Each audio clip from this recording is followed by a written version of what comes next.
first day of Christmas, my true love gave to me a partridge in a pear tree. On the second day of Christmas, my true love gave to me 2 turtle doves and a partridge in a pear tree.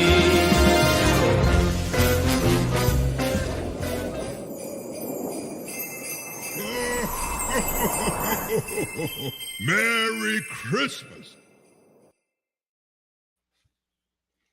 Hello and welcome to another edition of whatever the hell I'm calling this show tonight on this Monday. Yeah, I used my Christmas intro and I'm not sorry about it. My tree is already up. I've decorated. I've got a little bit of traveling to do next week. I should still be here next Monday, but Tuesday afternoon, heading on out to the great red state of Idaho, see my folks for a few days for Thanksgiving. I'll be back by Friday. I have a gig that Sunday, but I should be back again the following Monday. But you know what? And actually, it's funny. This is a topic I meant to talk about last week. So this actually could be a good time killer this week because I almost didn't do a show today. And then I was like, you know what? Screw it. Why not? I look forward to it. I have fun. It's fun coming on here ranting. It's almost kind of therapeutic, getting the rants out there. Those of you that join the chat, and I'll get to you and say hello to everyone in the chat here in just a moment. But it's therapeutic. It's fun. I like coming on here. I like doing this. But yeah, it's last week was a week. This Monday was a Monday. Kind of hurt my back yesterday going to the gym. You know, hey, I'm going to go back to the gym. I'm going to be healthy and I'm going to work out and I'm going to do stuff that's good for me and make good choices. And I hurt my back again. But it actually doesn't feel too bad sitting in this chair. So I think I'm okay. I think I'll be all right. A little bit of that is kind of easing, at least for now. We'll see. I'm probably not going to sleep well tonight, but you know. But yeah, I decided that it feels like this year is just absolutely flying by. And I think I actually meant to put my tree up, honestly, like a week or two ago. Motivation was lacking. Finally got put up on Saturday, but it's in the other room. And actually, yeah, the tree that I just used in that countdown that we just played, that one is no more because that one was much shorter. That was in my apartment. I have a much taller now 7.5 foot fake tree that is up and decorated and lit and ready to go. But yeah, time is flying by too fast. This year is flying by. I feel like it was just New Year's. It's about to be New Year's. It's about to be 2026. Like literally tomorrow is going to be 2026. It's just time is flying by. It's wild. It's crazy.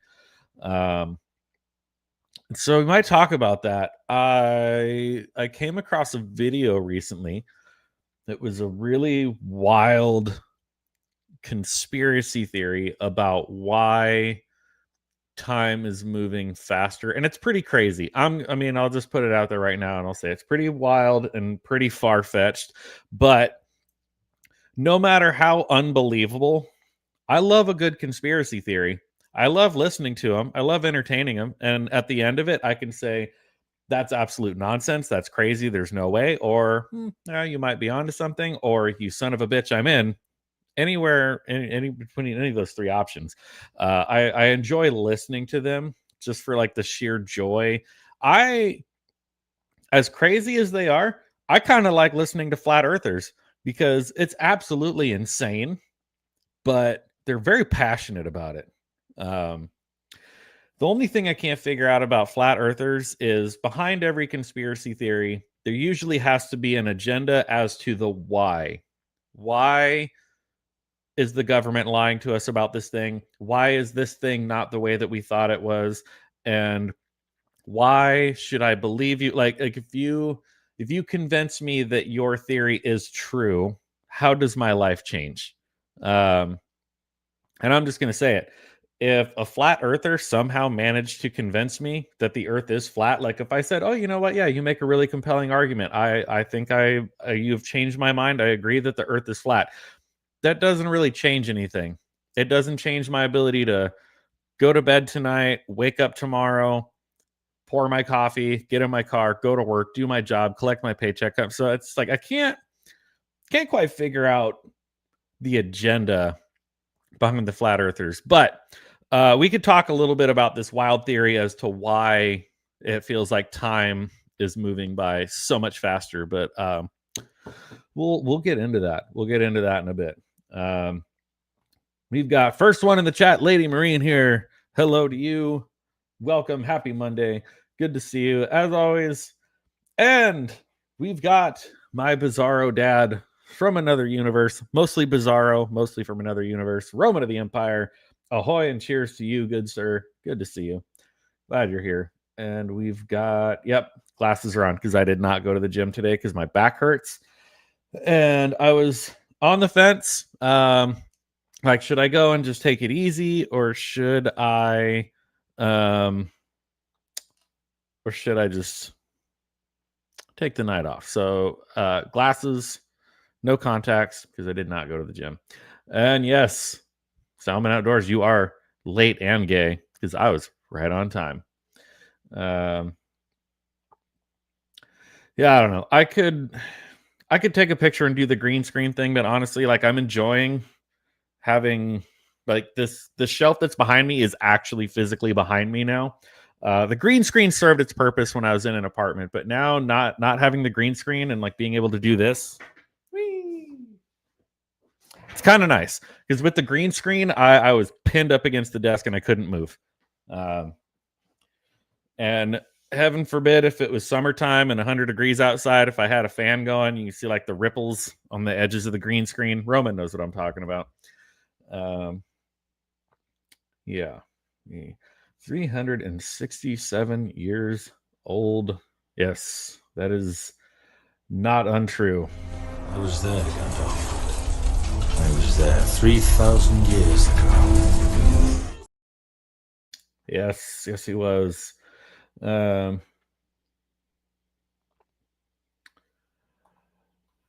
Yes, that's why the why makes no sense on the flat earth. They're faking the moon landing. There's a clear reason why. Did it happen? I don't know, but at least a reason why they would. Yeah.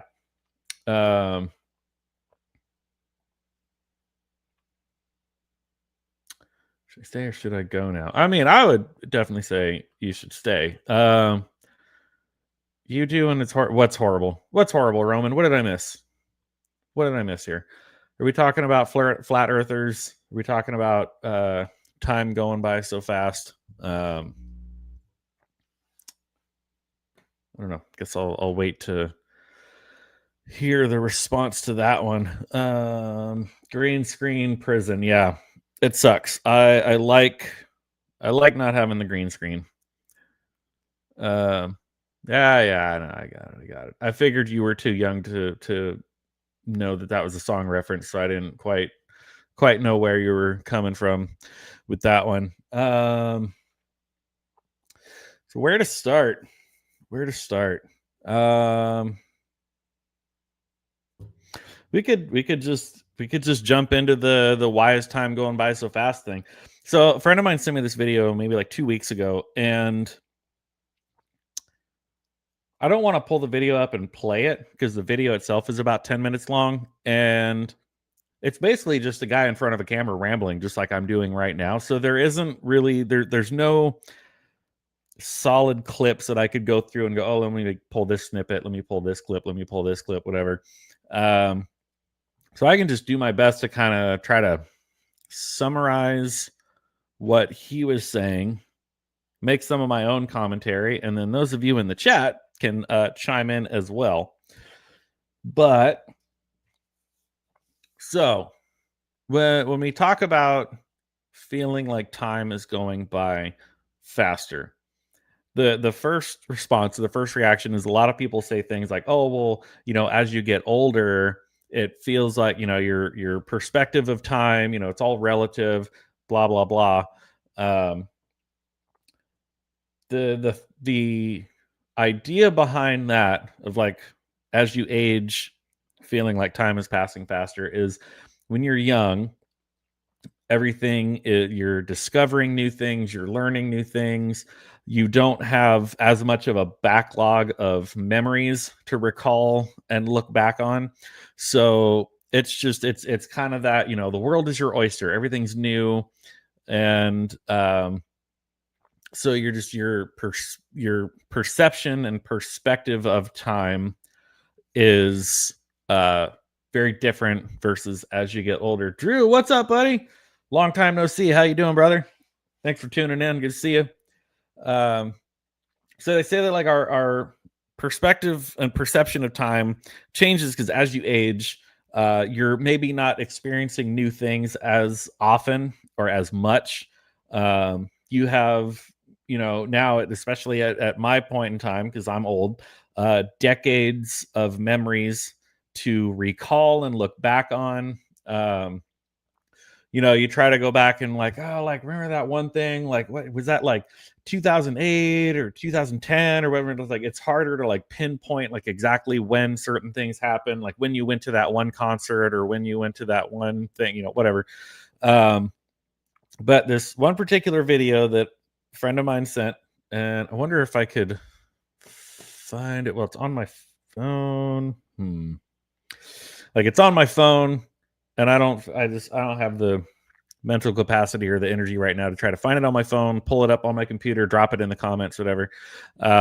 Maybe in a few minutes. But this individual is talking about the idea of feeling like time is passing by so much faster. He says he's talked to anyone from ages, 18 on up into their 70s, and the general consensus is everybody says, no, it really feels like time is just absolutely flying by. The work week lasts 400 years and the weekends last 20 minutes. That is true also. Yes. So that was one of my initial thoughts is I don't like what I do for my full-time job. And it's a combination of not liking where I work. And then also just what I do is just it's just not a fulfilling job. Like it's just something that I go Monday through Friday. It's a job. It's a paycheck. It is what it is. I have my music side hustle now. It took me over 30 years to finally figure it out, but people will pay money to hear cover songs. So I play cover songs on the weekends. I don't even have to put in the effort of learning new original songs, and I can do it all by myself with an acoustic guitar and a looper and a few other effects. And I actually make money doing it. But it's a fun side hustle. I like doing it. But Monday through Friday, it's just a grind of, okay, I just got to get through Monday. Okay, I just have to get through this week. And then I get through the week and it's Friday. And then boom, the weekend's gone like that. Saturday, Sunday gone. We're back to Monday. So at first I kind of thought maybe it's that. Maybe it's just that my work week just feels like a grind. And I'm constantly just like looking to the weekend, which I hate. I hate that for myself. Like no one should live just trying to make it to the weekend. No one should live just trying to make it to the moment where you get to punch out for the day. Like, not everybody gets to enjoy what they do for a living. Not everyone gets to like their profession necessarily, but that just like desperate, I just got to make it to 2:00. I just got to make it to Friday. Like that's not a good way to live. And I don't like that for myself, but it's where I am. It is what it is. But I thought that was kind of the thing. Like I'm living for the weekend, love it or hate it. Like I'm just living for the weekend. But the more people I talk to, more people are like, oh no, like it's crazy. Like it seriously just feels like it was just January 1st. And now it's about to be 2026. It's about to be a whole other year later. So this video that a friend of mine sent to me, because I was talking to friends about this. He basically was going on to say that like he thinks since COVID, and I don't know, that's probably one of those words that has me shadow banned again. I think that's why a lot of you that if you do have the bell set to get notifications when I go live and you don't get the notifications, it's because I don't shy away from the words that YouTube doesn't like COVID, like vaccine, like, okay. Anyways, there's a repetitive schedule that adults live by 1 week. Our week, month, year marked by repetitive events. Openness of youth seems endless. As we get older, we wait for the payday. Yes, but I'm going to address that as we're just now getting into it. I have a manager that creates a toxic work environment, and That's never fun either, and that sucks, and I'm sorry that you have to deal with that, but I hope you can find a way out of that sooner than later. See, my situation is kind of interesting in that my boss isn't really a jerk, but the way that he runs his business is really retarded. That's a whole other, yeah. If you guys talk to me throughout the week behind the scenes, you know what I'm talking about. The older you get as well, your reference time changes as you have more time to compare it to. Yeah, we have more time to look back on. We have more memories to look back on. But this guy's talking about basically like ever since COVID, it's like something in the universe is off. And I always kind of like shy away from that kind of language because whenever people just refer to the universe, those are usually the types of people that like they don't want to say, oh, it's God or Jesus or whatever. They're like, oh, just put it out into the universe, positive vibes, good vibe, you know, send good thoughts, whatever. No, call it what it is. It's prayers, it's God, it's anyways. But this thing he's saying, like the universe is like off kilter since COVID. It's like we don't know how to process time anymore since COVID. And he likened it to like an old-fashioned radio, like when they say like, oh, don't touch that dial. Like for those of you that are kind of young, Devin, radios used to have actual dials that you would like spin and like dial in your radio frequency. And even if you got it on there, like if you're trying to find a radio station that was like 91.1 and you put the dial right at 91.1, still a little staticky, you could kind of like dial it in a little more to try to like get through this. And sometimes it would work, sometimes it wouldn't, but you could actually like dial in your radio. And he was relating it to that like something happened between 2020 and now that it's like an old school radio dial that has just been like knocked off kilter, that it's just like something's like skipping or like it's everything's in like rapidly passing. And I don't think anybody here watched the show Lost. I'm actually a big fan. I know.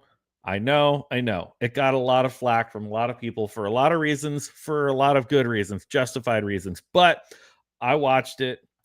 I enjoyed it for what it was. Yeah, it got really weird like halfway through, but I knew like they're only going to do 6 seasons. So by season 4, I'm like, I'm invested. I'm already here. Screw it. I'm going to watch it to the end.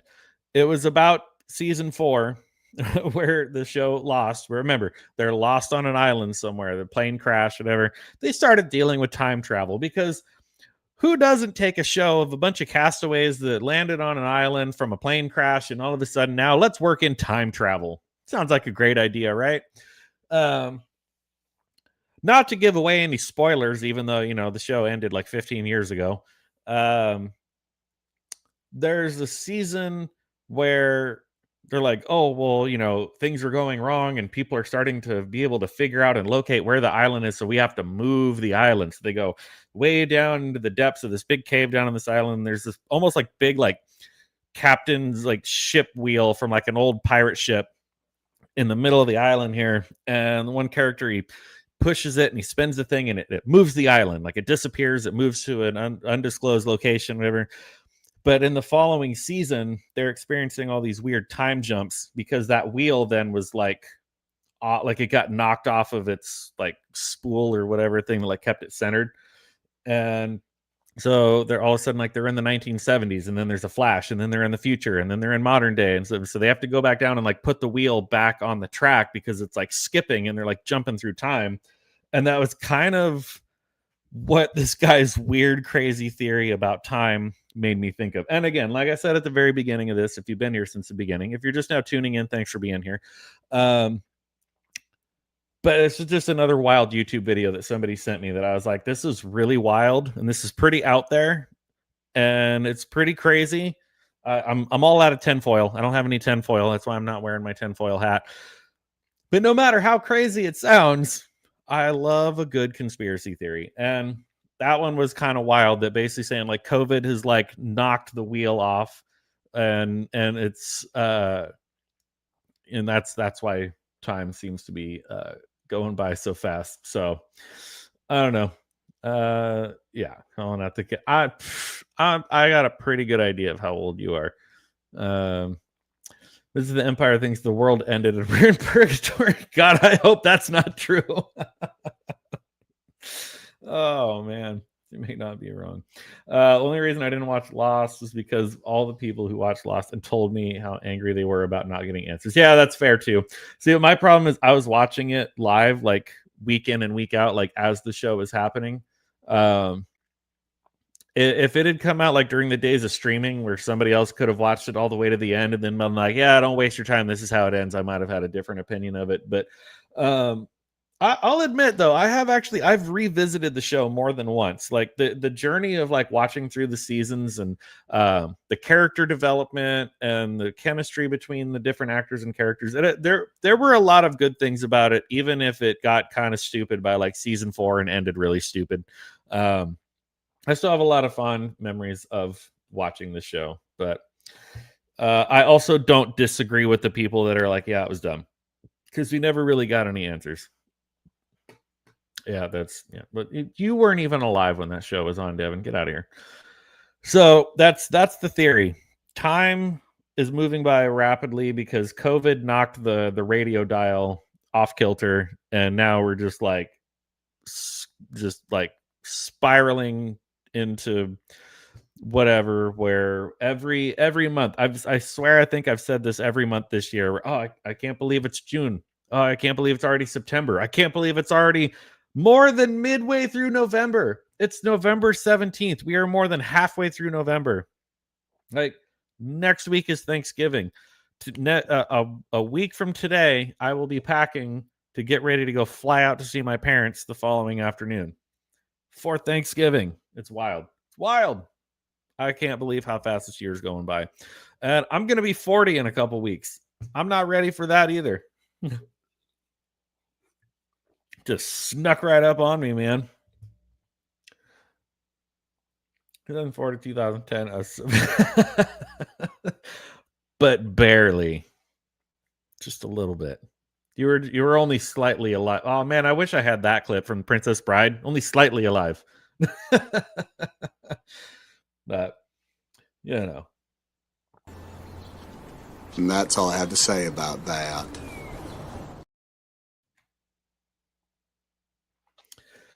Yes, hence the back pain. 40, those are grand days of youth. And here is actual footage from Roman's birthday party earlier this year. Today is my 111th birthday.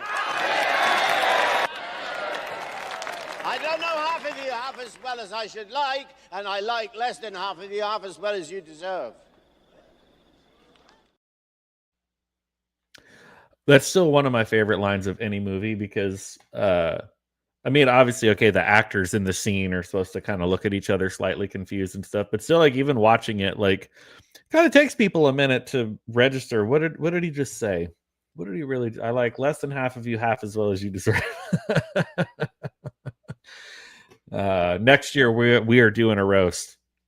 We're gonna set up a podium and a microphone, and we're gonna roast you, and then we'll give you a chance to come up and defend yourself. So how long did it take for you to build up a large enough catalog of cover songs to play a long set? So that's actually an interesting question because so Drew knows me from back in the days of me playing in bands where we wrote original songs. He was in a band. I was in a band with friends of his. Like that band had already been around for a while, but then I joined the band. Anyways, long story short, it doesn't matter. We both come from a background of playing in bands where we wrote original music. And normally you only get sets of like 25 to 30 minutes. Doesn't mean that's all the music you have. Eventually you build up a bigger catalog. But most of the times you're going to play a show with other bands, you're going to get 30 minutes at best. So playing cover songs, yeah, it's an interesting story because I was never really much for playing cover songs, and especially playing alone. It's kind of ironic that here I'm putting my face out here on YouTube, talking, basically talking into a wall, talking into a camera. But I got you guys in the chat, and I appreciate y'all for being here, hanging out with me. But I'm very much an introverted individual who is not. I'm not typically the type of person to put the spotlight on myself and say, "Look at me," as I have two ring lights pointed at me as I'm talking into a webcam. But that's typically not my personality to be like, the center of attention. When I was in bands, I was always like the guitarist that like, I'm over here playing guitar. This guy's over here playing bass. That guy's back there playing drums. We got a lead singer up at the front of the stage. Like, nobody pay attention to me. I'm just over here. I'm just playing guitar. Don't mind me. I might do some backing vocals once in a while. It was around, I think, 2019. I had a friend of mine reach out to me that he and his dad would play at a winery maybe once a month or so. And it sounded like my friend Jack wanted to get out there and gig and perform more frequently than his dad wanted to. So they kind of did their thing like once a month playing away. And he's like, hey, like, what are you doing for music these days? Do you want to do this? Do you want to do that? Whatever. Okay, cool. So we started getting together about once a week, working up to get a catalog of songs, be able to play for about 2 to 3 hours and stuff, and literally played our very first gig on March 14th of 2020. Yes, the day before the world shut down. So we played after spending a year. So between the two of us, and that was like a collaborative effort of having to figure out our different guitar parts. Who's going to lead the song? Are we going to do harmonies? What are we going to play? Whatnot? And only being able to rehearse about once a week. It took about a year. So COVID shuts the world down. Just sort of laid low for a while. Places started to reopen. I started reaching out to places for booking, and I reached back out to this friend. Hey, places are starting to reopen. We can start booking stuff. You want to get together and practice, brush up on some old songs? He just kind of ghosted me and never got back to me. But at that point, I had invested time and money into equipment, because also when you go out it alone, you got to bring all your own PA stuff. I've got some pedals and different things that I've been using, live looping, all that fun stuff, whatnot. Time and money had gone into this endeavor at this point. It's like, well, I'm not going to give up on it now. So I just continued on. But I'd say the short answer is it took about a year to get enough songs to be able to play for 2 to 3 hours. But again, that was getting together with another person once a week working on songs. Now that I do it alone, I mean, every day that I come home from work, I mean, even if I sit down and spend 10, 15 minutes work on like one song a day, or, you know, whatever, I get Saturday afternoons, I'm doing laundry and whatnot. I can practice anytime I want now. So I'm constantly adding new songs to my set list, literally every week now. But again, that's going out on my own. So that's a really long, complicated answer to your question, Drew. But I think it just depends on what you want to do. If you're trying to do something with like a band or with another person, it's tough because you got to find time to get together, find time to rehearse, practice, be like, hey, you know, let's learn this song. Let's get together and learn this song. By myself, yeah. At any point in time, I can just grab my guitar and go, oh, I want to learn this song. I want to figure this one out. But it's fun. It is fun. I do enjoy it because it still gets I still get to get out there and play. I don't have to coordinate with anyone with rehearsals. If somebody wants to book me to play somewhere, I don't have to call somebody else and ask what their schedule is. And when I get paid, I don't have to split the money with anyone. When I make tips, I don't have to split it with anyone. So I do miss playing in a band, like the Pound Foolish guys, Corey, Noah, Brandon. I miss that. I miss playing in a band, and I miss like the collaborative feeling of being in a band. But doing what I'm doing now, it's a lot easier, and I make money doing it. So it is fun. It's like just enough to, you know, scratch the creative itch, so to speak. But yeah. 40th is what we commonly call the last supper. Oh boy. Yeah. And yes, I absolutely have a tablet in front of me. I have a couple friends that kind of make fun of me for it. That they're like, "Oh man, like you should just, if you're playing the same songs every night, you should just memorize them." I'm like, "Yeah, you're not wrong." Like most of the songs that I'm playing, I have pretty well memorized. Most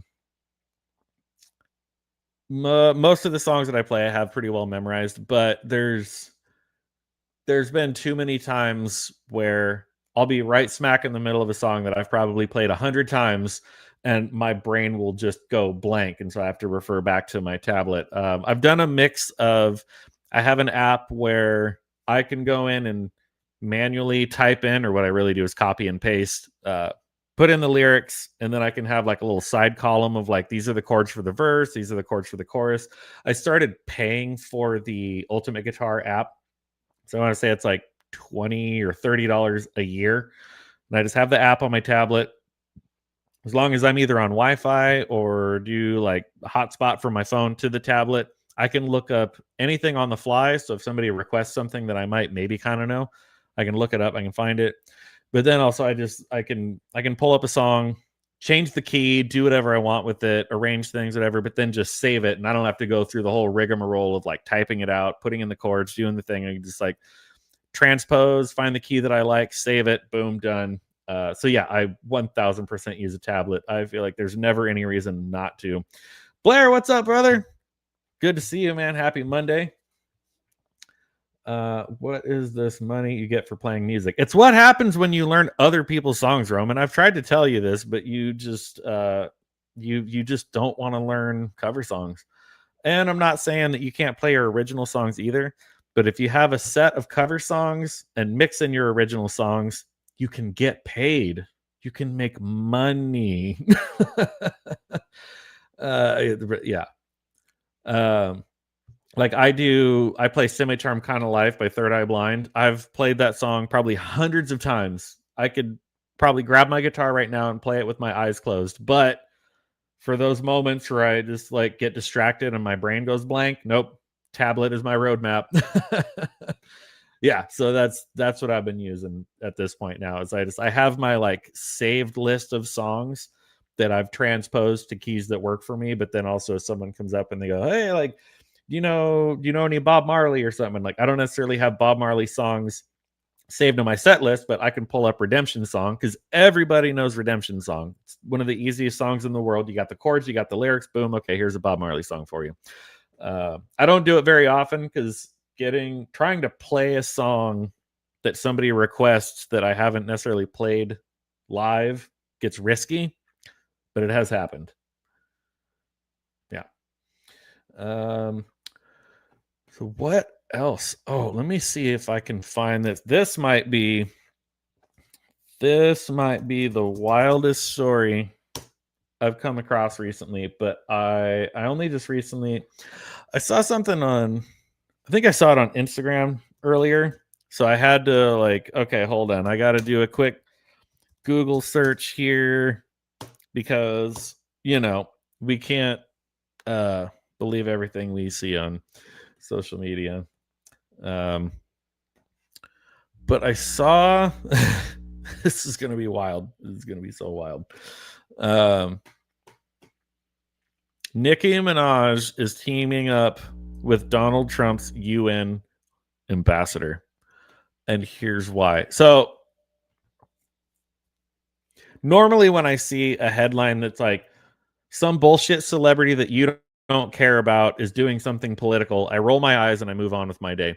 But first and foremost, I'm just going to say it, somebody who's not white and somebody who's considered to be like a rap artist, rap star, whatever, teaming up with anyone that has anything to do with Donald Trump, it makes if I could do the thing like The Rock does, where he just raises the one eyebrow, I would do it, but I can't. But that kind of makes me like raised eyebrow. What? Nicki Minaj is teaming. There are so many ads on this screen. Like I don't even want to share this screen right now. USA Today. I have an article here from USA Today, but there are so many ads, and I'm trying to close them, and it just like sends me to another page. I've tried using ad blockers, and then every article I pull up is like, you can't access this site with ad blockers. I'm like, okay, cool. So I'm just going to have a whole screen of chaos. I can't even get rid of this one at the bottom. Where do the ads end and where does the article begin? Let me see if I can maybe just zoom. What is happening right now? What is happening right now? It just happened again. I didn't even click on anything, and it went to a totally different article. Okay, you go away. Zoom in a little bit. I might need to go to a different source. This is insane. USA Today, your ads are off the wall. No. All right, we're just going to deal with it. I'm going to share my screen just so you guys don't have to keep looking at me, but the ads are getting out of control. Nicki Minaj is teaming up with Donald Trump's UN ambassador. And here's why. Jacob Ironside, good evening to you, sir. Always good to see you, brother. Happy Monday. Thanks for tuning in. You missed our whole crazy conspiracy theory about time continuum, whatever, like why time is going by so fast. But we're about to start getting into some weird, like, this is like, we're truly living in a simulation. Like, you remember in the Matrix, the way that they got out of the Matrix was through a landline phone. Notice how all the pay phones and all the landline phones are gone? I'm not saying anything. I'm just saying. We're in a simulation. All right. Rapper Nicki Minaj is using her superstardom to work with President Donald Trump's UN ambassador Mike Waltz on the treatment of Christian people in Nigeria. I thought it was weird. It just happened again. Seriously, like I can't click anywhere on the screen without it just like going to a completely different page. Nicki Minaj, blah, blah, blah, treatment of Christian people in Nigeria. I thought it was wild. I said that this was nowhere on my 2025 bingo card when Mike Patton collaborated with the Avett Brothers on an album, and now they're actually doing a tour together. I thought that was weird. I'm going to read this sentence again because it's really weird. You know what those Nigerian Christians need right now is some super bass. Rapper Nicki Minaj is using her superstardom to work with President Donald Trump's UN ambassador Mike Waltz on treatment of Christian people in Nigeria. The super bass, good eye there, Drew. Super bass hitmaker is joining Waltz on November 18th, which is tomorrow, to speak about the violence in the country that has raised concerns around the world, saying, quote, "I look forward to standing with her as we discuss the steps the president and his administration are taking to end the persecution of our Christian brothers and sisters. Ambassador, I'm so grateful to be entrusted with an opportunity of this magnitude," Minaj wrote on November 16th on the social media platform. "I do not take it for granted. It means more than you know." Like, where's Ashton? Are we being punked right now? Are we being punked? What's happening? The move marks a new effort for rap's most famous woman, who has been rejected by some in the genre in recent years. She's made more headlines lately by producing online quarrels instead of Billboard hits that helped make her a household name. Minaj's upcoming collab with Waltz comes after Trump took to the Truth social platform on November 1st to announce that he had instructed our Department of War to prepare for possible action against the Nigerian government over the killing of Christians. In addition to immediately stopping all aid and assistance to Nigeria, per Trump's post, he said the U.S. military may go into the African country with guns blazing. That's never really a sentence that you want to say, but okay, here we are. To completely wipe out the, this is getting bad. Completely wipe out the Islamic terrorists who are committing these horrible atrocities. Okay, if they just said wipe out the terrorists, fine. But now you're getting back into the murky waters of this versus that, whatever. It's like, just say we're wiping out terrorists. We don't need to say where they're from. Doesn't matter if they're terrorists. They're terrorists. They're bad people. That's the wording. The wording is so important. If we attack, it will be fast, vicious, and sweet, just like the terrorist thugs attacked. Just like the terrorist thugs attack our terrorist Christians. Warning: the Nigerian government better move fast. Trump concluded his post. Minaj praised Trump for his comments the same day, sharing online. Reading this made me feel a deep sense of gratitude. I'm still so confused by this whole thing. This is not somebody that I ever thought I was going to see headline Nicki Minaj and Donald Trump partner up. That's not a headline I had on my bingo card for the year. She told her fans that multiple countries around the world engage in religious persecution, calling it a dangerous practice to ignore. Thank you to the president and his team for taking this seriously. God bless every persecuted Christian, Minaj wrote on November 1st. Let's remember to lift them up in prayer. That is wild. Wild. Like, I mean, okay, it sounds like a noble effort and something that they're doing that's a good thing, but still just so wild. Oh, here's something I need to pull up. So this one's on my phone, so I got to share it to my screen. Because as you all know, I'm a big proponent of.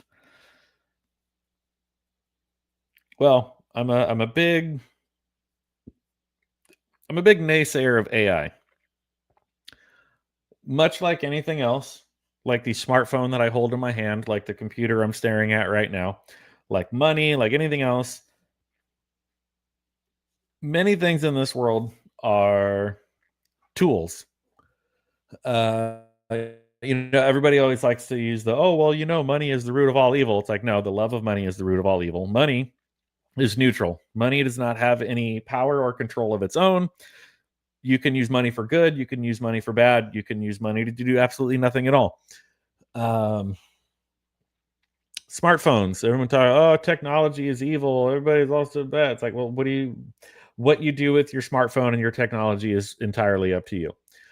And I am personally not a huge fan of it, but I will extend that same courtesy or same idea to AI in that AI is not inherently bad, but there are a lot of ways that AI can be used for bad.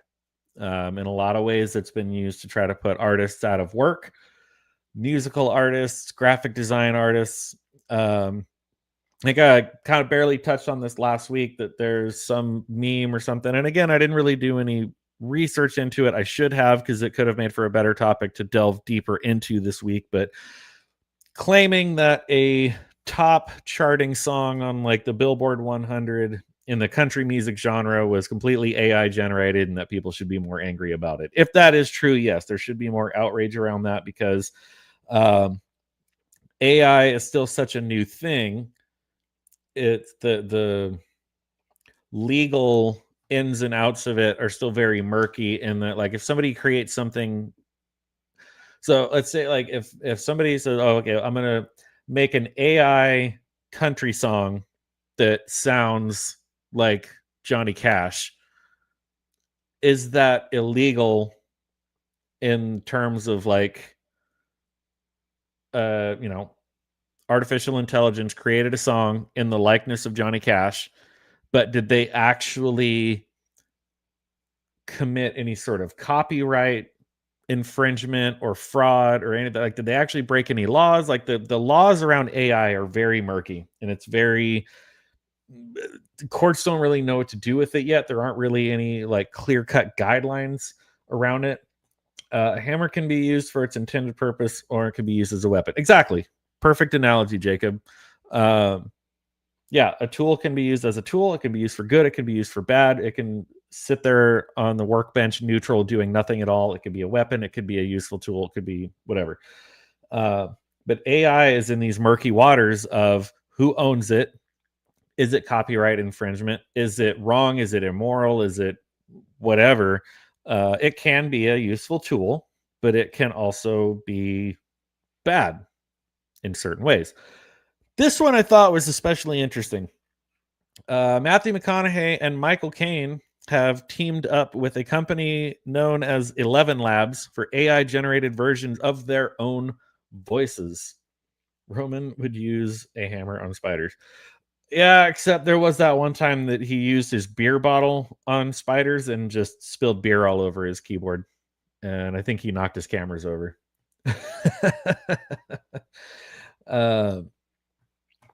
McConaughey, who is investing in the company using tech for Spanish language edition of his newsletter. Michael Caine joins the new iconic voice marketplace as well. So Michael Caine, who has retired from acting, I think there's something that came up within the last year or so that he was going to come out of retirement for one movie, something. But I want to say the guy's like in his late 80s, early 90s. He said he's retired. He said he's done. Actors Matthew McConaughey and Michael Caine have teamed with AI audio company 11 Labs to produce virtual replications of their famous voices. So this is one of those things where they are like, they're signing off on it. They're giving the okay. They're giving the green light saying, yes, you can use our voice. You can use our likeness. I know a lot of Hollywood is against it because they think that it's gonna, writers are gonna lose work, different things like that. Um, Drew says, I use AI to create a voice assistant for my smart speaker using my own voice. It's as creepy as you'd imagine. People play around with it in different ways. Me personally, I don't want to mess with it. I don't want to touch it. But it's one of those things where I get that, it can be useful, it can be a tool, it can whatever. But like Drew says here, like it could be creepy. Sometimes it could be immoral the way it's used. Like this is how we get Skynet, guys, right? Like when somebody is knocking on your door asking for Sarah Connor, all of you that used AI, like, yeah. The last Witch Hunter 2 with Vin Diesel. So McConaughey is also investing an undisclosed sum in New York-based 11 Labs. He's collaborated with the company since it was founded in 2022. Now McConaughey is using 11 Labs technology to bring a Spanish language audio version of his newsletter, Lyrics of Livin'. Just got to keep on living, Livin, in his own voice. McConaughey said in a statement, since our first conversation, I've been impressed by how the 11 Labs team has taken the magic of the core technology and turned it into products that creators, enterprises, and storytellers use daily. I launched my newsletter, Lyrics of Livin', as a way to share stories and ideas in my own voice with those who want to listen. Now, thanks to 11 Labs, Lyrics of Livin' is expanded with a Spanish language edition, allowing us to reach and connect with even more people, to everyone, building with voice technology. Keep going. You're helping create a future where we can look up from our screens and connect through something as timeless as humanity itself, our voices. Let's take a moment to think about that last sentence. Look up from our screens and connect through something as timeless as humanity itself, our voices. But he's allowing a company to use an AI version of his voice, a digitally generative AI. He did not sit down and record his voice in Spanish. He is allowing them to generate his voice, but in a language that he does not speak. And he's saying, we're going to connect as timeless as ever, just as humanity itself. A little bit ironic, maybe a little bit ironic. I ended up swapping out the voice for Wheatley from Portal 2. Much better. I would imagine it would be kind of creepy to hear your own voice coming back at you when you know it's artificial. That would be wild. So let's continue on here. This is under Michael Caine's deal with 11 Labs. 92 years old. Man's 92. 92. Under Caine's deal with 11 Labs, the 92-year-old British thespian is joining the company's newly launched iconic voice marketplace, which will let companies and creative teams request approval to use Caine's voice for projects and content, including narrate books and articles. All right, here's my question. Let's go back to talking about money, talking about playing cover songs, learning other people's songs. But like, I get my guitar out and I actually sit down and I learn how to play and sing the song. He's giving this company authorization to use an AI generated version of his voice. Because he's authorizing it, he's probably getting paid. He probably signed some sort of contract. I get a percentage of blah. So homie's going to get paid for doing nothing, for just sitting back and saying, yeah, I'll allow it. Yeah, go do the thing. Go use the AI thing. Make my voice sound like whatever. Make it sound like young Michael Caine when he was in his 30s, and do it. And he collects a paycheck. I mean, I guess I can't be mad at it because like he's willingly and knowingly allowing it, and he's teaming with this company. But just, man, that's wow. What a time to be alive. No, man. Shit, no, man. I believe you get your ass kicked saying something like that, man. Listen to Kane's AI generated voice in this sizzle reel. Oh my God, I hate that phrase so much. So, kind of going back to my little side conversation here where Drew was asking me about my side business of playing cover songs on the weekends where I get paid to do so. In my research of trying to figure out how do I better market myself, I have a really, really basic website that I've set up for myself using Squarespace. Because I'm basically a retarded monkey when it comes to web design. I just like, it doesn't need to be fancy. It doesn't need to cost me a lot of money, but just something that looks a little more professional. I did my Squarespace website. It has all the basic info there. I have a basic YouTube channel, a couple of clips here and there, mostly just from me setting up my own phone and taking videos. I don't have anything professionally shot. No professional photos, no professional videos. I do have business cards. Got business cards because those are cheap and easy to come by. $20 for 100 business cards.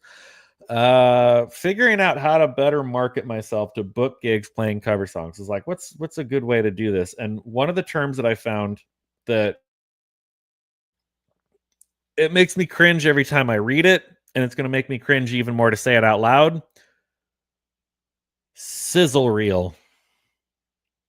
You need to take multiple video clips of, okay, the main hook of this song, the main chorus of that song, just some of what you think are some of your best moments of you performing, and edit it into a short video clip, probably 5 to 10 minutes. The shorter, the better, because people have the attention spans of goldfish now. Actually, shorter than a goldfish now, thanks to these things and TikTok, all that fun stuff. Make a sizzle reel of all your best clips from your songs. The term is so cringy to me.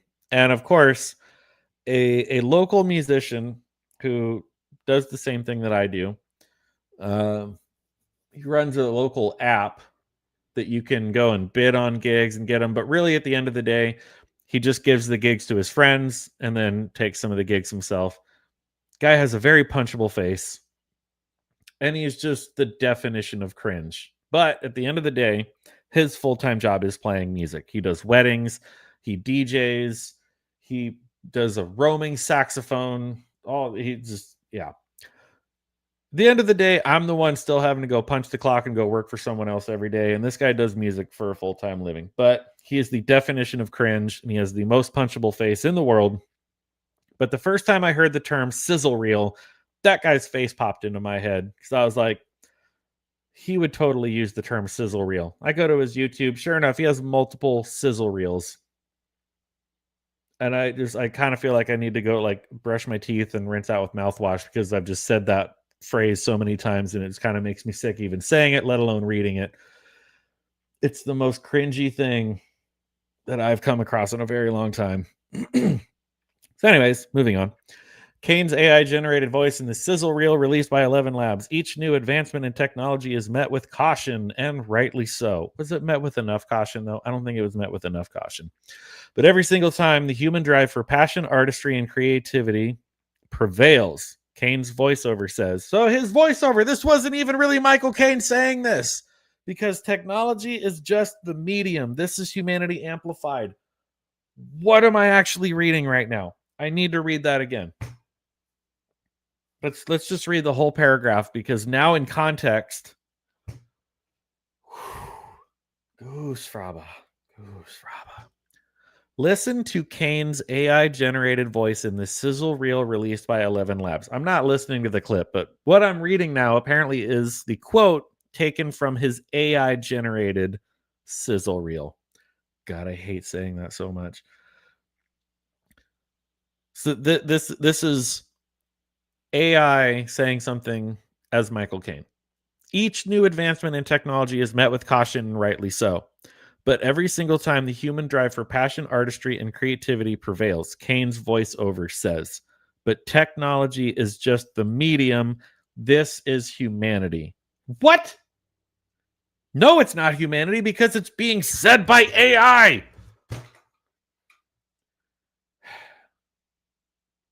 AI would definitely say something like that. AI would totally say, "Oh no, this is humanity. This is fine. This is fine." The dog in the burning house. This is fine. Kane joins other celebrity voices that are available on this marketplace, including Liza Minnelli, Judy Garland. Judy Garland's dead. She can't even consent to this. John Wayne. John Wayne's dead. Who consented to this? Lawrence Oliver, Jean Harlow, Lana Turner, Maya Angelou, Alan Turing, Babe Ruth. So many of those people are dead. Who approved this? Who consented to this? Judy Garland can't consent to this. John Wayne can't consent to this. McConaughey's voice currently is not part of the marketplace. According to 11 Labs, the iconic voice marketplace solves a key ethical challenge in AI-driven media creation by enabling the ethical sourcing and licensing of some of the world's most recognizable voices. How is this ethical? Somebody please explain it to me, because Matthew McConaughey and Michael Caine are willingly signing over. They're agreeing. They're saying, yeah, go for it. And hey, that's their right to do that. That's their freedom to do that. I can still say that I think it's weird, but they are still alive and still breathing, and they can say, I consent to this. Go. Do it. Use my voice. Use my likeness. A bunch of those people in that list of names I just read off are dead. How is this ethical? In a statement provided by the company, Caine said, "For years, I've lent my voice to stories that moved people, tales of courage, of wit, of human spirit. Now I'm helping others find theirs. With 11 Labs, we can preserve and share voices, not just mine, but anyone's." That's not a good thing. That's dangerous. That is very dangerous. You can really blackmail people with shit like this. I remember the first time I started hearing clips where it was like, it would sound like Donald Trump and Joe Biden having a very like civil back and forth conversation between the two of them. It turned out, it was AI generated. And like my first thought, the first thing in my brain was like, you could blackmail people with this. This is bad. 11 Labs is at the very forefront of technology, using innovation not to replace humanity. Again, they keep talking about humanity while using AI.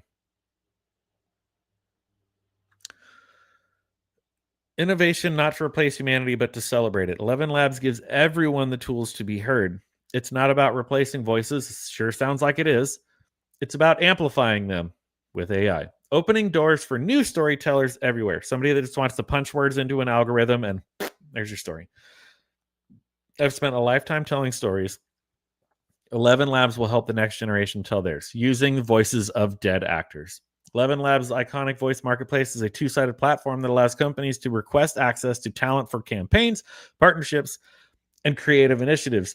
Through the marketplace, 11 Labs connects the requesting company with the relevant brand or IP rights holder. Once both parties are aligned, they can use 11 Labs technology to formalize the collaboration or licensing deal. The new marketplace demonstrates how AI can responsibly expand opportunities for studio and talent while enhancing storytelling. An iconic creator and voice. He called Michael Caine an iconic creator and voice whose cultural and artistic consequence we hope will only be further championed through this platform. How long does this article go on for? Good Lord.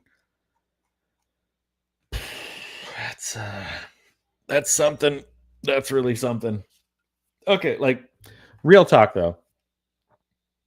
Talking about the AI stuff. People that sign off and consent to, fine, whatever, but like Judy Garland, John Wayne, Babe Ruth, come on. Sound off in the chat here. Sound off in the comments. What do you guys really think of that? Of them using AI to bring back to life the voices of famous dead people without their. I mean, okay, like maybe their estate, maybe their kids, maybe their grandkids, maybe somebody signed something, but like these people are not around to be like, I don't like this. You can't use my likeness. You can't use my voice. You can't whatever. Like, give me some feedback, guys. What do you think? What do you think about them being able to use AI John Wayne?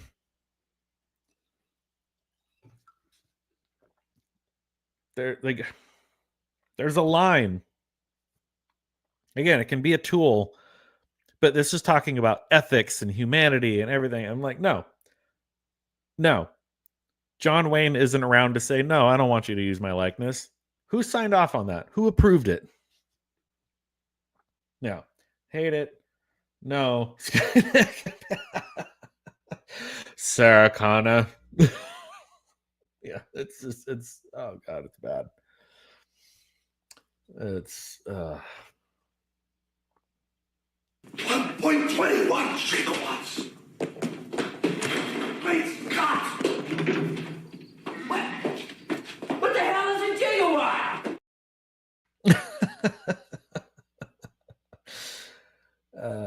I have mixed feelings. I'd like to see hologram Michael Jackson perform again, but I wouldn't want him to sing a new song.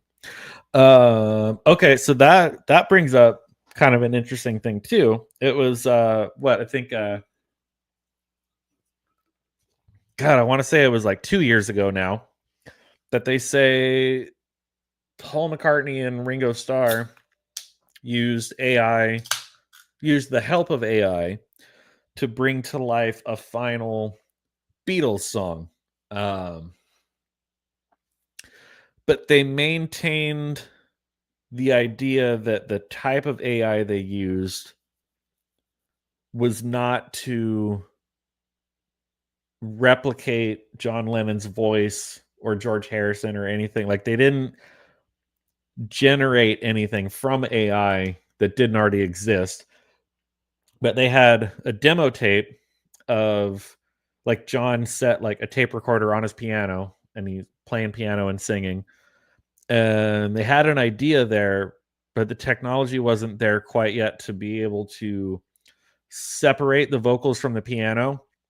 And so they said if they turned it up too much, it was like the piano was too loud, the vocals were still kind of buried, and they couldn't balance it. So like with that, the way the Beatles did it was they were able to separate the vocals and the piano and remaster and mix them more properly, where then Paul and Ringo could come in and add in their things. They had some recordings from George when they had tried to do this in the 90s and couldn't make anything work. So that raised an interesting question, in that the way that last Beatles song came to be was very much through AI, but they didn't generate anything out of thin air. They used it to edit and manipulate existing recordings and be able to more properly isolate and mix. Yeah, separating tech from Peter Jackson, which I guess he also did with the Get Back series.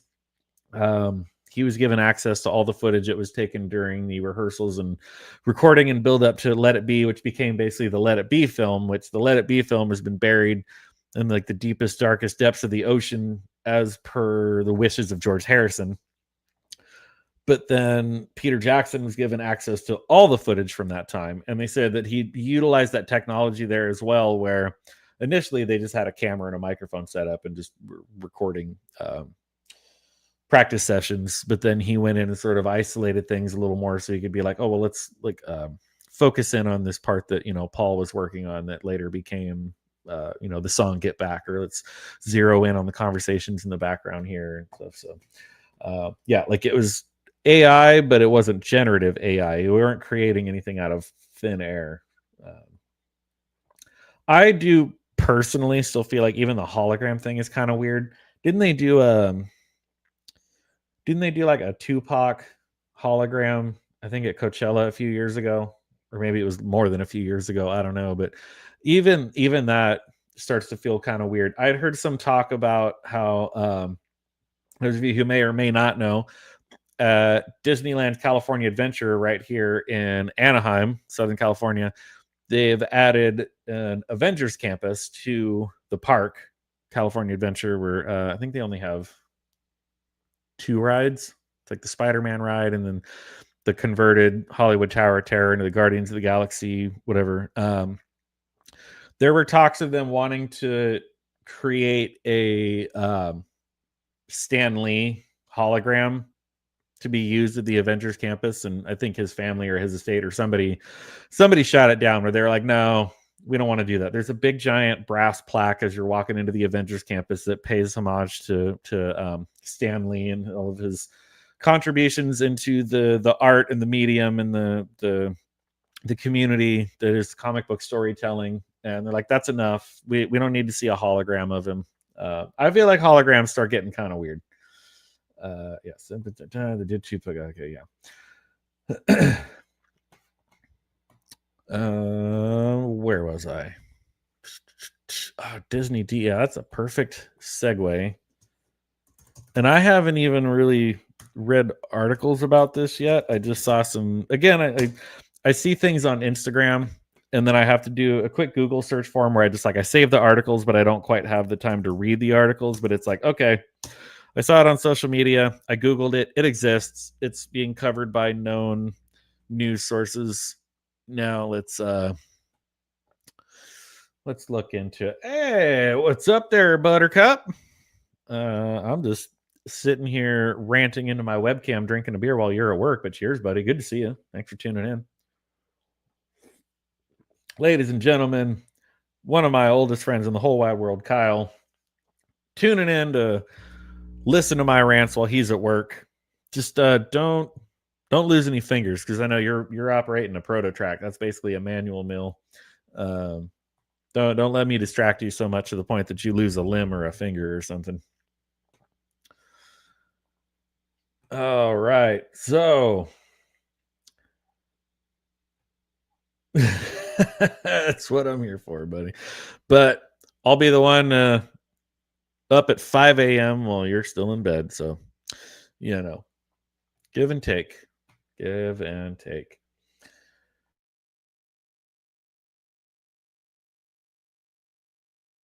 All right. So again, I saw something about this on Instagram today, and of course, it's like I'm not going to just pull up stuff I see on social media. I got to do at least a quick Google search, and it's a busy day at work, so I didn't have a ton of time to actually really look into it. So we're gonna all read about this together as you sit here and listen to me talk and lull you to sleep, which I think I've already done to Lady Marine and Salmon Outdoors. Disney reportedly is ditching diversity and DEI programs in a business report for the first time since 2019. But is it enough? I've listened to other people give their opinions on when a company does something you don't like, you can speak with your dollars. You don't need to go online and all this. I'm gonna boycott Budweiser because blah blah blah. Dylan Mulvaney, whatever. I'm not going there. I'm not shopping there. I'm not giving them my money. Like social media, whatever. Words are empty. Speak with your dollars. If you're not going to give Target your money because they sold tuck-friendly bathing suits to children, don't shop at Target. If you're not going to buy Bud Light, well, first of all, don't buy Bud Light because it's crappy beer anyways. But if you're not going to buy Bud Light because they did a partnership with Dylan Mulvaney, then don't buy Bud Light. But voicing your boycott on social media, empty words. They're empty unless you speak with your dollars. But on the flip side, if you're going to say, I don't like something you did, I'm not going to give you my money. If they course correct and come back and say, okay, we messed up. We're gonna fix it. We're gonna ditch this. We're gonna go back to just being a normal company where we keep our mouths shut and keep our politics out of our business. Are you the type of person that it's like once you boycott forever? Or is it like if they course correct and they basically fix what you didn't like, do you then say, okay, you did the right thing. Now I'll give you my money? There's two schools of thought there, and it could go either way. There's no right or wrong. It's a personal decision. Do you shop there? Do you not? Do you give them your money? Do you not? I think it is kind of important to kind of be like, oh, show them with your money. You did the wrong thing, I'm not going to give you my money. You did the right thing, I'll give you my money. So like here with Disney, we know they're still an incredibly woke company. We know that they're not completely course correcting, but as we're going to get into this article, it's saying that for the first time since 2019, their business report shows that they are ditching certain diversity and DEI programs. So let's read on and see exactly what they did. Disney removed the terms diversity and DEI from its annual business report for the first time in 5 years Thursday morning. In the company's 2025 Form 10-K filed after its recent quarter four meeting, the words diversity, inclusion, DEI, or diversity, equity, and inclusion appeared 0 times, while the term equity appeared about 130 times. It was only used in a financial context. It amazes me how people are now using the words equity and equality interchangeably and don't understand what those words mean. By contrast, the company's 2024 SEC whatever filing included a dedicated section on diversity, equity, and inclusion specifically. Our DEI objectives are to build and sustain teams that reflect the life experiences of our audiences while employing and supporting a diverse array of voices in our creative and production teams, the 2024 report read. Initiatives under that DEI section included programs to engage creative executives from underrepresented backgrounds, using the buzzwords, and over 100 employee-led groups, which represent and support the diverse communities that make up our global workforce. Earlier this year, Disney also removed 2 of its DEI programs, Reimagine Tomorrow and the Disney Look, from its 2024 report. The Reimagine Tomorrow program came under scrutiny after a 2022 meeting the program hosted featured a Disney executive touting her not at all secret gay agenda. Disney touting a gay agenda? Weird. On my little pocket of proud family Disney TVA, showrunners were super welcoming. Our leadership over there has been super welcoming to my not at all secret gay agenda. They're going hard. I don't have to be afraid to have these 2 characters kiss in the background. I was just, wherever I could, adding queerness, executive producer Latoya Raven said at the time. Though Disney has been shifting away from DEI initiatives, corporate stockholders voted in favor of continuing the company's participation in human rights campaigns, Corporate Equality Index in March. All right, buddy. You have a good rest of your night. I know it's well past your bedtime because you're 1,000 years old, but always good to see you, buddy. Cheers and have a great night. At a Comic-Con, there's already an AI-powered Stanley hologram that changed things. He said when he was alive. Yeah, I don't. Nope, I don't like that. Don't like it one bit. But there were also a lot of reports of elder abuse towards the end of his life there. So, oh God, excuse me. Maybe it's almost past my bedtime. So yeah, I remember reading that like there were reports of potential elder abuse of Stan Lee towards the end of his life. So it doesn't really surprise me that something like that would happen, but it did kind of surprise me that they shut it down on doing that at Disney. Honestly, really, for the most part, Disney hasn't really done any kind of holograms of anything yet. So maybe they just felt like the technology wasn't quite there to be up to par to like a Disney standard show yet. But then they kind of hid behind the like, oh no, we decided it was unethical when really they were like, it's just not up to standard. But I don't know. Who knows? The HRC is described as a national benchmarking tool on corporate policies, practices, and benefits pertinent to lesbian, gay, bisexual, transgender, and queer employees. Disney most recently earned a top rating of 100 for this year's index. Now, let me just say, don't get me wrong. As far as hiring employees, all those things that I just listed off should not be a factor. What I mean by that is, no, you should not discriminate against not hiring someone if they are lesbian, gay, bisexual, transgender, queer, whatever. No. But also, you should not hire someone just because they check one of those boxes. You interview somebody, if you think they'll be a good fit for the job, you think they'll, benefit the company, but whatever, hire them. Whatever. It doesn't matter what they do at home. It doesn't matter what they do behind closed doors. If they can do the job and they can do the job, come and do the job. Problem here is not so much that companies are discriminating and not hiring people because of all of those buzzwords I just read off. It's that they are actually hiring people because of all of those buzzwords that I just listed off. Like, diversity. We need to check the box. We need more of these people. We need more of those people. We need more of those people. We need to hire, whatever. No. If you can do the job, do the job. If you think someone is qualified for the job, hire them. It doesn't matter what they do at home. It doesn't matter what they do behind closed doors. It doesn't matter who they love. It doesn't, whatever. I have my personal beliefs and I have my personal convictions. Yes, fine. But in an employment scenario, when they say we are an equal opportunity employer, yes, exactly that. They should be an equal opportunity employer. But that means that stuff should not matter at all. You shouldn't. Why did music just start playing? What just happened?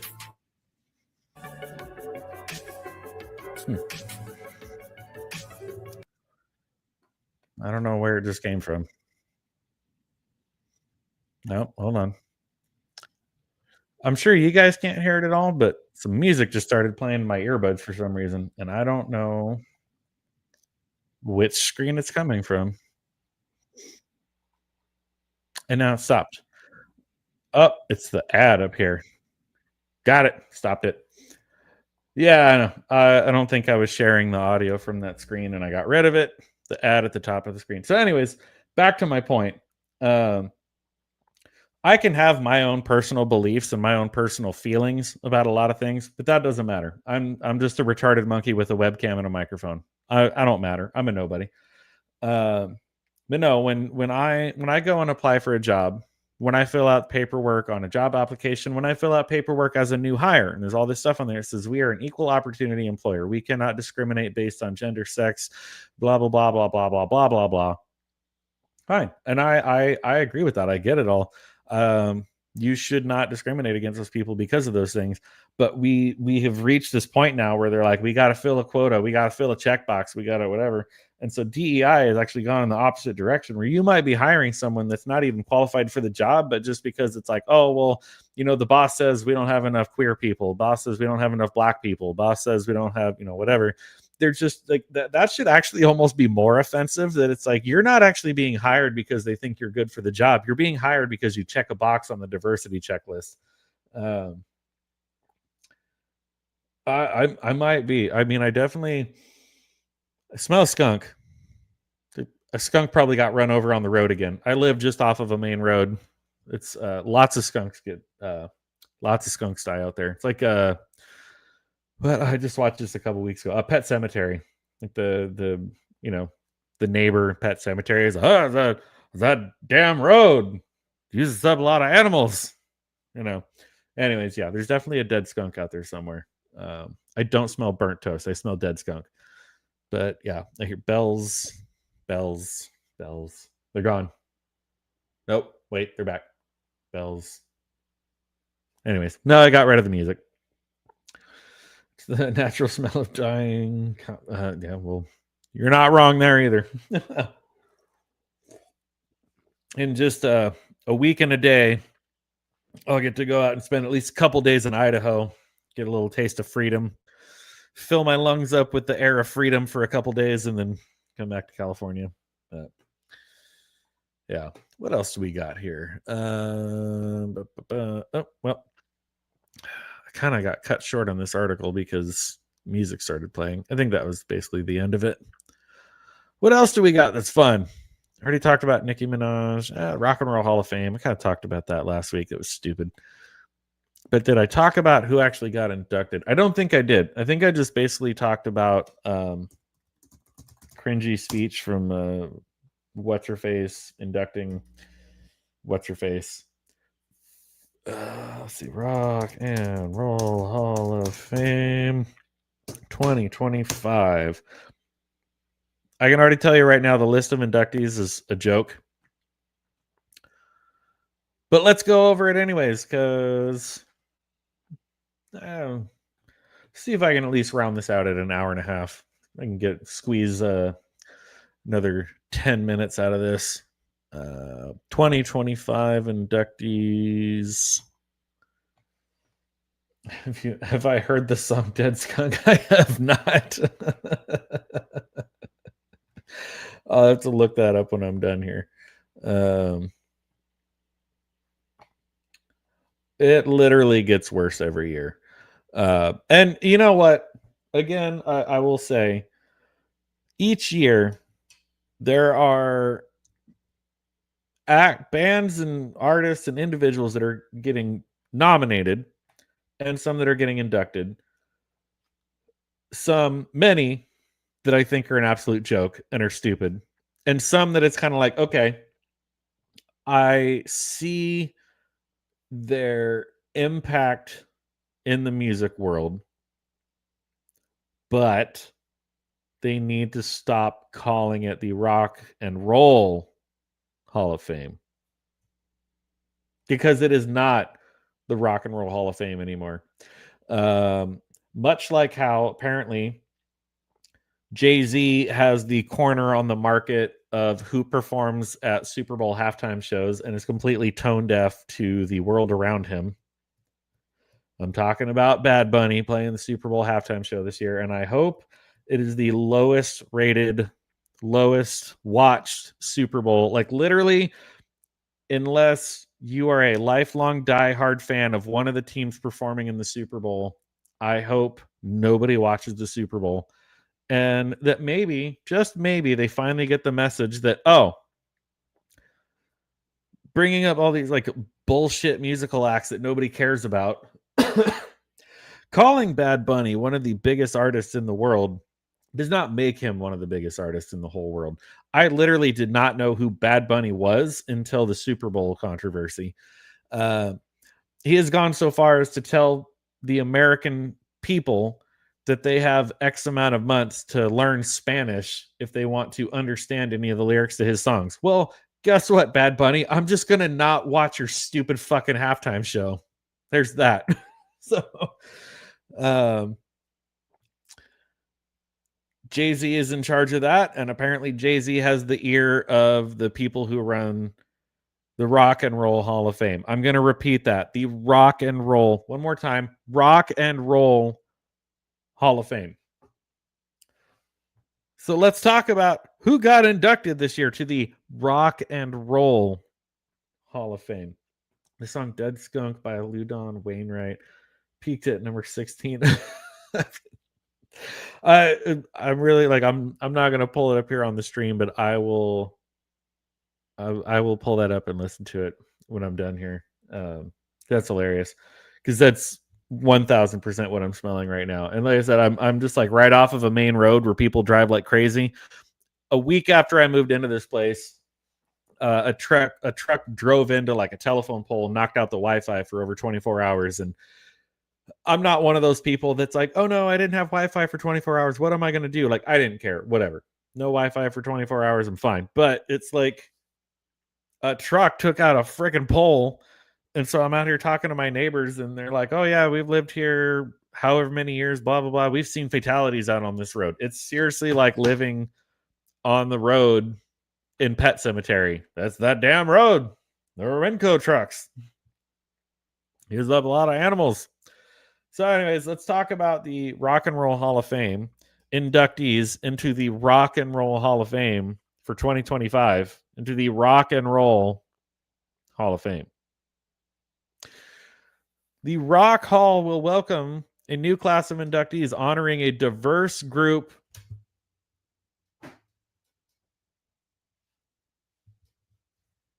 They already put it right there in the first sentence. Diverse.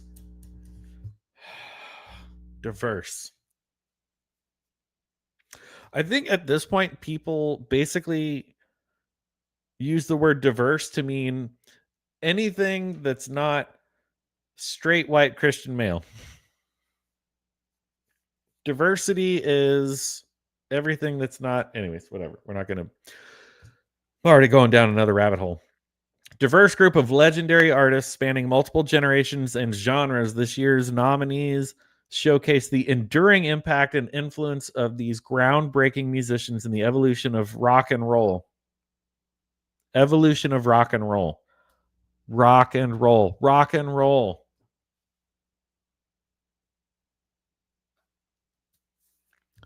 From pioneering innovators to chart-topping superstars, the 2025 inductees represent the power of musical creativity and the ability to shape the sound and style of popular music over the past several decades. It can't be that many decades because the qualifications is that one of the main qualifications is that your first major label album or commercially successful album has to have come out 25 years prior to today. So, by that standard, bands who put out a major label successful release in the year 2000 were eligible this year. So, when they talk about popular music over several decades, like, well, the minimum requirement is 25 years. That's not several decades, that's just 2.5. Ready to lose your mind. Bad Bunny has sold 20 million records over the last 12 years. By contrast, Disturbed has sold almost 20 million records in the past 30 years they've been around.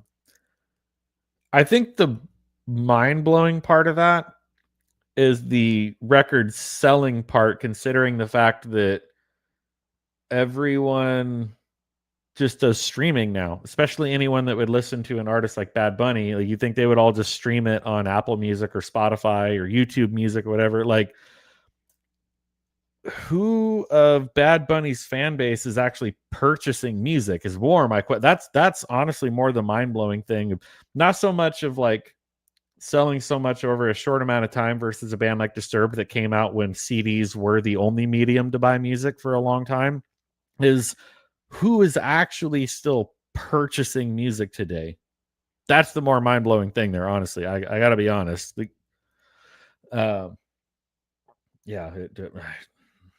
Just see if I have. I don't think I have a clip for that one.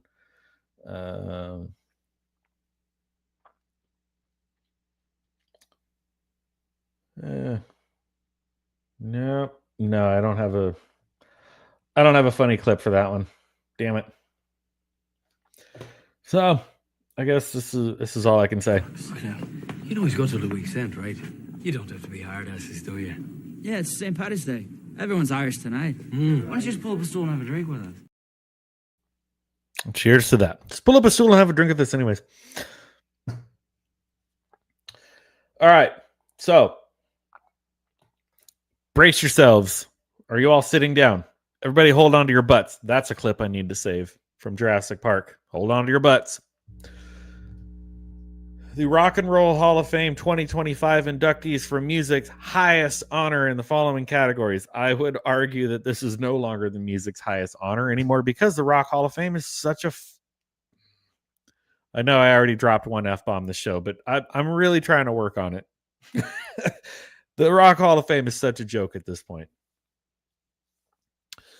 Performer category, Bad Company. Okay, fine. They fit the rock genre. I get it.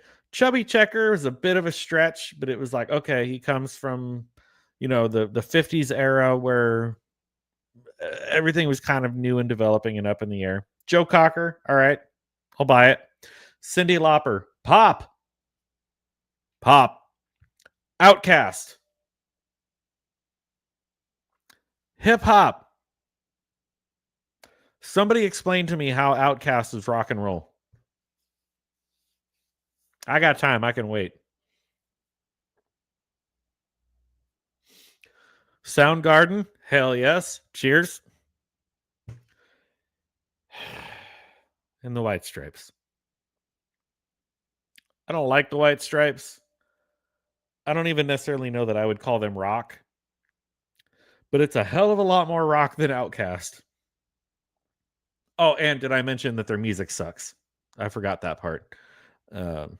If I hear Seven Nation Army one more time. Musical Influence Award. Oh, God, it gets worse. Musical Influence Award in the... I'm going to repeat this again. The Rock and Roll Hall of Fame. The Musical Influence Award in the Rock and Roll Hall of Fame. Salt and pepper.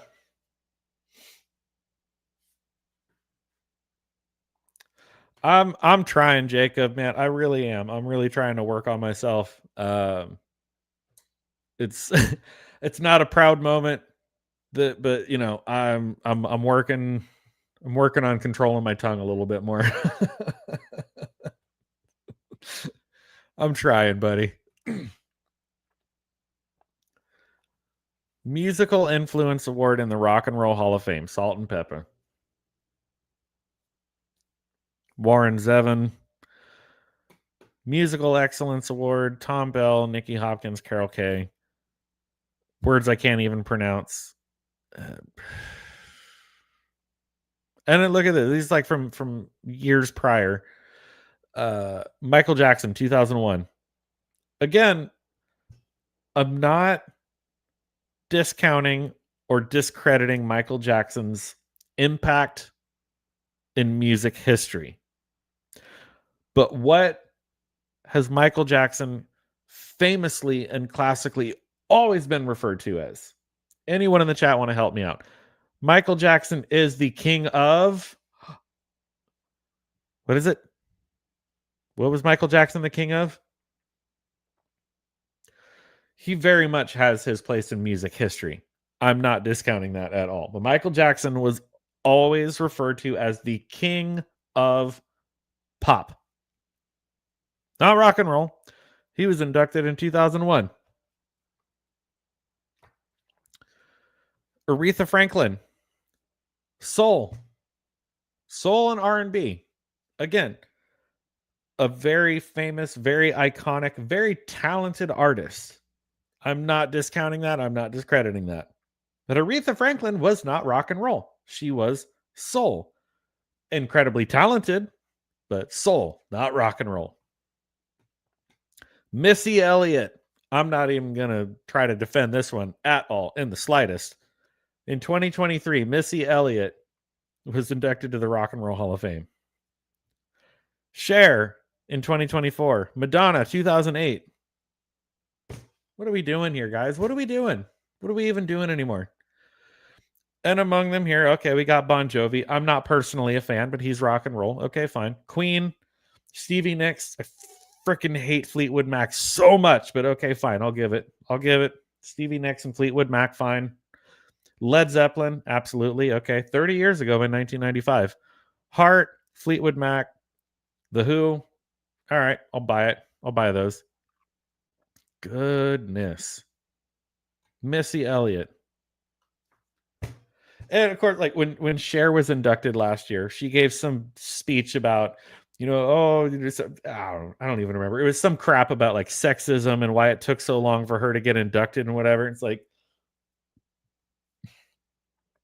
she's like, and same thing with Cyndi Lauper. Cyndi Lauper gave some stupid speech this year about feminism and Rock and Roll Hall of Fame and women and whatever stuff. Like, just on the page that I'm looking at right now, Aretha Franklin was inducted in 1987. Almost 40 years ago, they've already been inducting people in that were not rock and roll. Fleetwood Mac, as a band, was inducted in 1998. Stevie Nicks was inducted as an individual in 2019. Madonna, not rock and roll, was inducted in 2008. And like last year, Cher wanted to make some quip about, oh yeah, it takes so long for women to get inducted in here, and gatekeeping and men and feminism, blah blah blah. Like, just on this small screen that I'm looking at, which is just a small percentage of the Rock Hall of Fame as it is, there are multiple women on here, some of which this should not be in the Rock and Roll Hall of Fame. But every time a woman gets inducted into the Rock and Roll Hall of Fame, they always have to make some speech about this is a big championship for women, yay feminism, yay whatever, all this whatever. And it's like they're acting like there aren't women in the Rock and Roll Hall of Fame. Some that should not even be there. Cher shouldn't be there. Missy Elliott shouldn't be there. Madonna shouldn't be there. Yeah.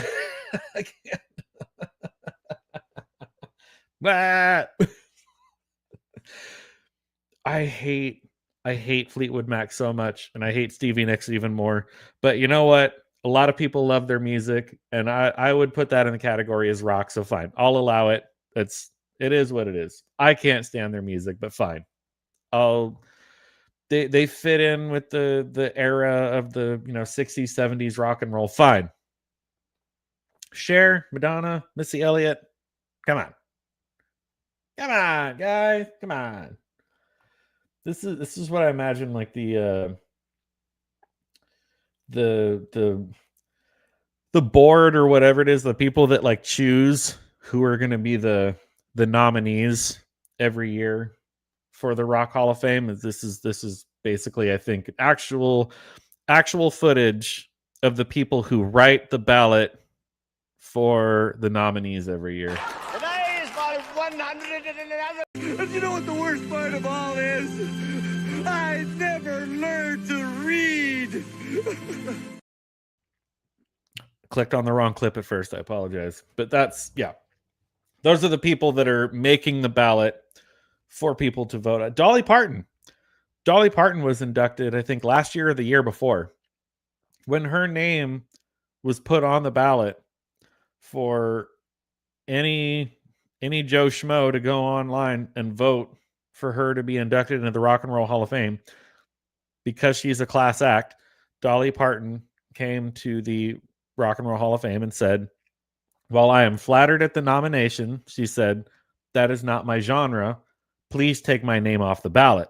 To which they said, "Oh, well, Miss Parton, I'm sorry. Like, we've already sent the ballots out and people have already started voting. So, it is what it is." And she just said, "Okay, fine. If you can't remove my name, if I'm inducted, I will graciously accept," which she did. She was voted in, she was inducted, and she accepted.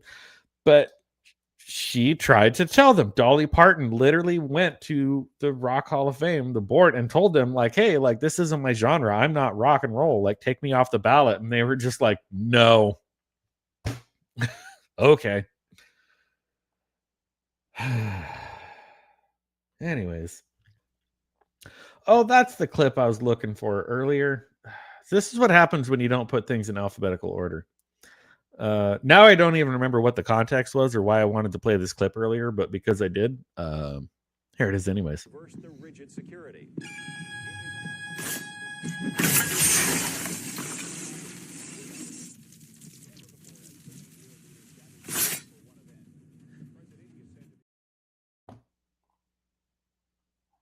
And that's about all I have to say about that, apparently.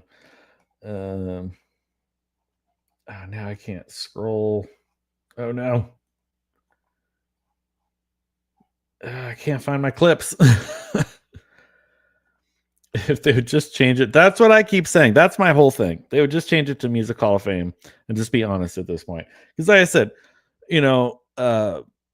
Michael Jackson, some of these other people on here, like Aretha Franklin, people like I'm not discrediting or discounting or trying to like piss all over their legacy.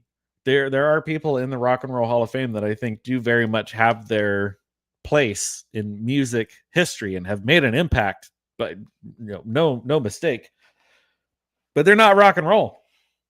Again, Michael Jackson, king of pop. Everyone called him the king of pop. He was always referred to as the king of pop. So like why he's in the Rock and Roll Hall of Fame, I don't understand. Why can I no longer scroll? Man, my computer is glitching out. I think I need to end this thing sooner than later. Now I can't find other clips. Stuff's getting all weird now. There we go. All right, we're back. Because I got to make sure I got my Christmas outro now. It's Christmas. Let's just say it's basically Christmas at this point. As I stated at the beginning, yes, I did use my Christmas countdown intro. My tree is very much up. It's full Christmas mode here. Time's flying by too fast, and I need to enjoy it while it's here.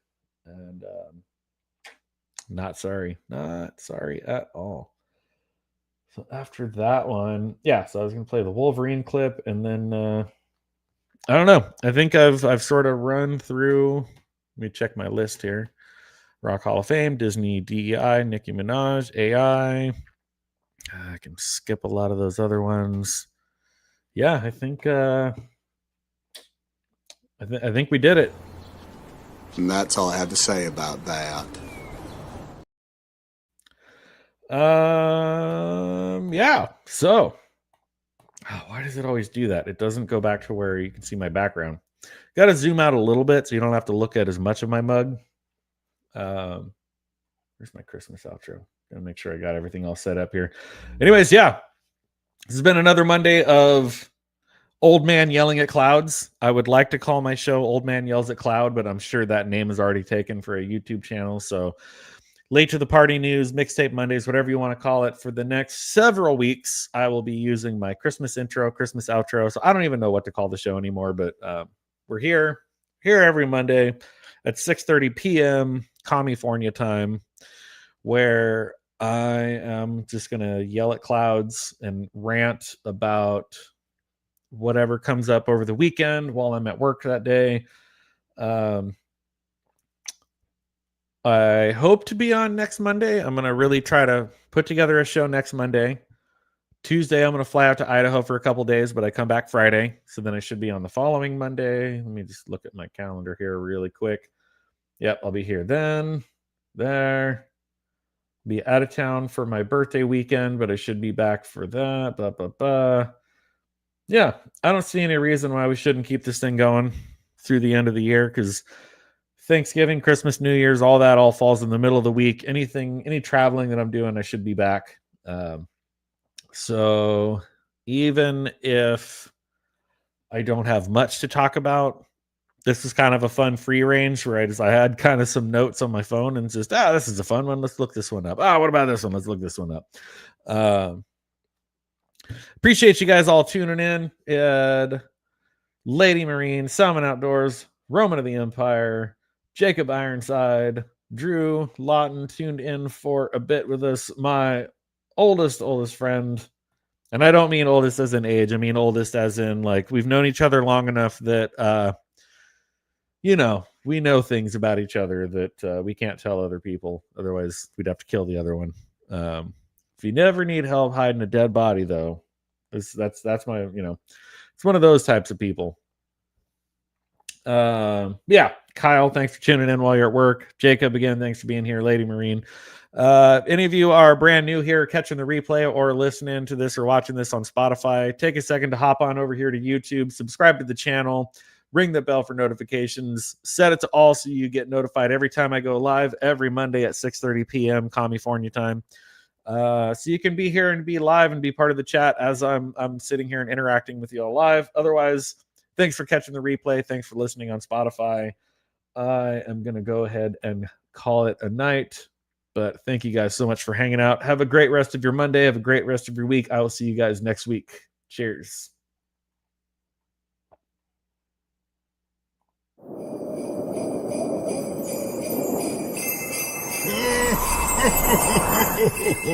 Merry Christmas.